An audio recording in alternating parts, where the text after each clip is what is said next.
형님들, 오늘은 진짜 많은 분들이 기다리셨을 얘기 들고 왔어요. 코스닥 시총 3위, 에코프로비엠 얘기거든요. 잠깐만요, 형님들. 여기서 퀴즈 하나요. 에코프로비엠이 52주 최저점이 81,100원이었거든요.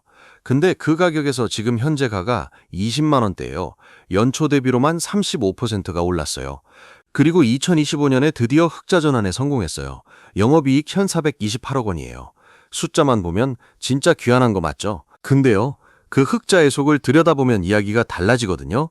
2026년 1분기에 다시 영업 손실이 나올 거라는 전망이 증권가에서 나오고 있어요. SK온양 물량은 올해 41%나 급감할 것으로 예상되고요. 2026년 1분기에 다시 영업 손실이 나올 거라는 전망이 증권가에서 나오고 있어요.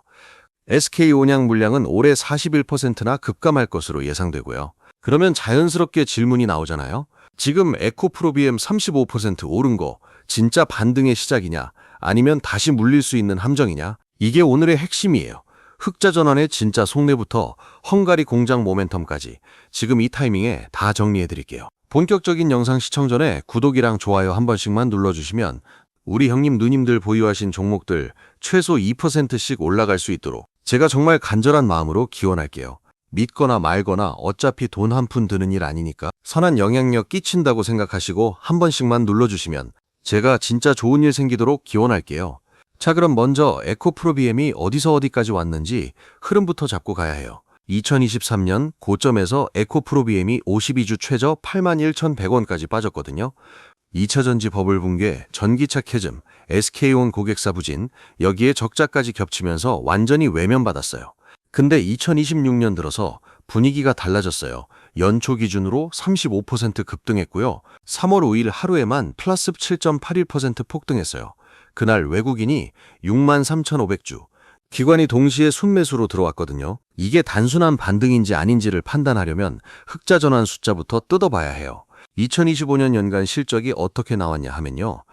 매출 2조 5,337억 원, 영업이익 1,428억 원, 당기순이익 841억 원이에요. 전년도에 영업 손실 상태였으니까 흑자 전환은 맞아요. 근데 이게 진짜 좋은 실적이냐 하면 냉정하게 봐야 해요.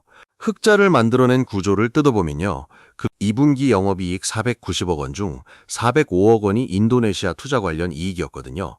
3분기 영업이익 418억 원 중에서도 인도네시아 이익이 대부분이었어요. 이 말이 뭐냐면요. 본업인 양극재 사업으로 번 돈이 아니라는 거예요. 일회성 이익이 흑자를 만들어낸 구조거든요. 실제로 본업 기준으로 들여다보면 아직 체력이 완전히 회복된 상태가 아니에요. 그리고 2026년 1분기 실적이 진짜 변수예요. 증권가에서 2026년 1분기 영업 손실을 39억 원에서 58억 원으로 보고 있거든요. 왜냐면요. 4분기에 흑자를 만들어줬던 일회성 감가상각 환입이 2026년 들어서는 소멸되거든요.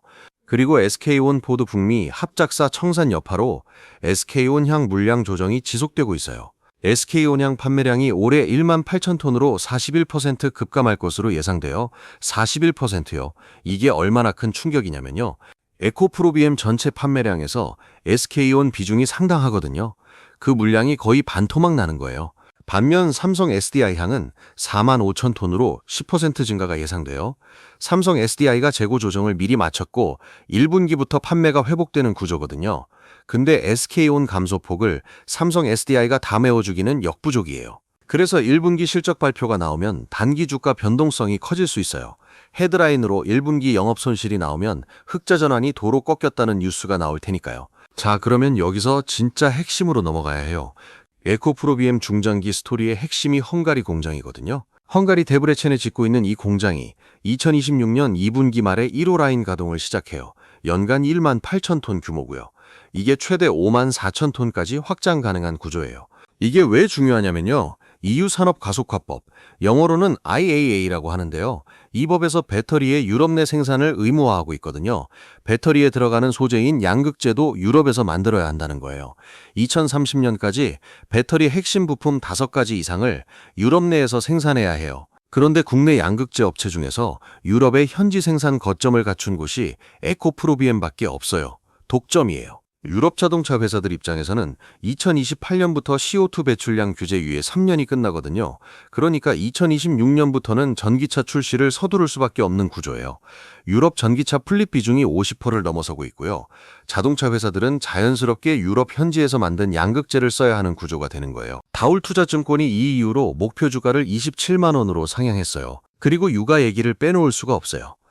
이란 전쟁으로 유가가 한때 배럴당 11.9달러까지 갔잖아요. 이게 에코프로비엠 입장에서는 역설적으로 호재거든요. 유가가 오르면 휘발유 값이 비싸지잖아요. 그러면 전기차 타는 게 훨씬 경제적이 되는 거거든요. 전기차 수요가 올라가면 배터리 수요가 올라가고 양극재 수요가 올라가는 거예요. 다올투자증권 유지웅 연구원이 뭐라고 했냐면요. 유가 상승이 전기차 시장 수요 증가를 가속화하는 가정의 변화가 필요한 시점이라고 했어요. 유럽에서 특히 이 효과가 크다고요.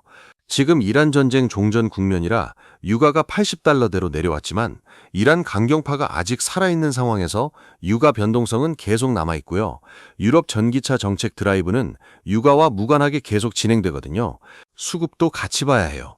3월 5일에 외국인이 63,500주, 기관이 동시에 순매수로 들어오면서 주가가 플러스 17.81% 폭등했어요. 1월 20일에도 똑같이 외국인과 기관이 동시에 들어온 날 플러스 2.53% 올랐거든요. 두 번 모두 같은 패턴이에요. 외국인 기관 동시 매수, 주가 급등이요. 코스닥 시총 3위라는 위상도 수급에 영향을 줘요. 코스닥 액티브 ETF가 새로 상장되면서 코스닥 비중이 큰 종목들로 자금이 유입되는 구조가 생겼거든요. 코스닥 부양 정책 기대감과 ETF 자금 유입이 에코프로비엠 수급에 우호적으로 작동하고 있어요. 근데 여기서 솔직하게 말씀드려야 리스크가 있어요. 현재 PER이 6,343배예요. 6,000배요. 이거 실적 대비 주가가 얼마나 비싸게 거래되고 있는지 보여주는 수치거든요. 미래 실적 기준으로도 109배 수준이에요. 그리고 애널리스트 의견이 엇갈려요. 매수 의견이 6명인데 매도 의견이 11명이에요. 12개월 평균 목표 주가가 14만 9,795원이에요. 지금 현재가 20만 원대보다 훨씬 낮거든요. 다울투자증권처럼 27만 원 목표 주가를 제시하는 긍정론이 있는 반면 하나증권은 목표 주가 12만 원의 투자 의견 중립이에요. 이 온도 차이가 지금 에코프로비엠을 둘러싼 시장의 논쟁을 그대로 보여주는 거예요. 핵심 리스크는 세 가지예요. 첫째, 2026년 1분기 실적 발표 때 다시 영업 손실이 나오면 단기 주가 충격이 올 수 있어요. 이건 이미 예상된 숫자지만 헤드라인으로 나오면 시장이 과민 반응할 수 있거든요. 둘째, SK온향 물량 회복이 언제 오냐는 거예요. 포드 북미 합작사 청산으로 밀려난 물량이 유럽을 통해 일부 회복될 수 있다는 전망이 있지만 본격적인 실적 회복은 2027년 이후로 보는 시각이 많거든요. 셋째, 헝가리 공장 가동이 예정대로 2분기 말에 나오냐는 거예요. 이게 지연되거나 수율 문제가 생기면 중장기 스토리에 금이 가는 거예요. 자, 그러면 결론 드릴게요. 진짜 반등이냐 함정이냐 형님들. 함정일 수 있는 이유가 뭐냐면요. 흑자 전환의 질이 아직 부족해요. 1분기 다시 적자 나오고요. SK온 물량 쪼그라들고 있고요. PER 109배는 부담스럽거든요. 근데 진짜 반등의 근거는 훨씬 더 강해요. 헝가리 공장은 국내 유일 유럽 현지화라는 구조적 해자예요. 경쟁사가 갑자기 만들 수 있는 게 아니거든요. EU IAA로 유럽 완성차 업체들이 에코프로비엠 양극재를 쓸 수밖에 없는 구조가 만들어지고 있어요. 삼성 SDI ESS 물량은 AI 데이터 센터 확장으로 탄탄하게 받쳐주고 있고요. 유가 상승이 전기차 수요를 끌어올리는 환경도 우호적이에요. 지금 이 국면에서 내 소중한 돈 기준으로 보면요. 현재가 20만 원대에서 무지성 추격 매수는 위험해요. 근데 1분기 실적 발표 이후 단기 충격이 오면 그게 오히려 기회가 될 수 있어요. 헝가리 공장 가동 뉴스가 나오는 2분기 말이 다음 모멘텀 구간이고요. 170만 원, 175만 원 구간은 장기 관점에서 적극 매수 구간으로 볼 수 있다는 분석이 나오거든요. 분할 접근이 맞아요. 자, 정리해 볼게요. 하나, 에코프로비엠 2025년 흑자 전환 1,428억 원 성공이에요. 근데 흑자의 상당 부분이 인도네시아 투자 이익과 일회성 환입이에요. 본업 회복이라고 바로 단정하면 안 돼요. 둘, 2026년 1분기 다시 영업손실 39억 58억 원이 예상돼요. SK온향 물량이 41% 급감하는 구조거든요. 4월 실적 발표 때 단기 변동성 올 수 있어요. 셋, 헝가리 공장이 핵심이에요. 2분기 말 가동 시작. 국내 양극재 업체 중 유일한 유럽 현지 생산 거점이에요. EU IAA로 독점 수혜 구조가 만들어지고 있어요. 넷, 외국인 기관 동시 매수 패턴이 두 번째 포착됐어요. 수급은 우호적이에요. 5. 현재가 대비 추격 매수보다 1분기 실적 충격 이후 눌림목 또는 헝가리 공장 가동 확인 후 비중 확대 전략이 맞아요. 내 소중한 돈 분할로 나눠서 들어가세요. 오늘 얘기가 투자하시는데 조금이라도 도움이 됐으면 좋겠어요. 다음에 또 유용한 얘기 가져올게요. 안녕!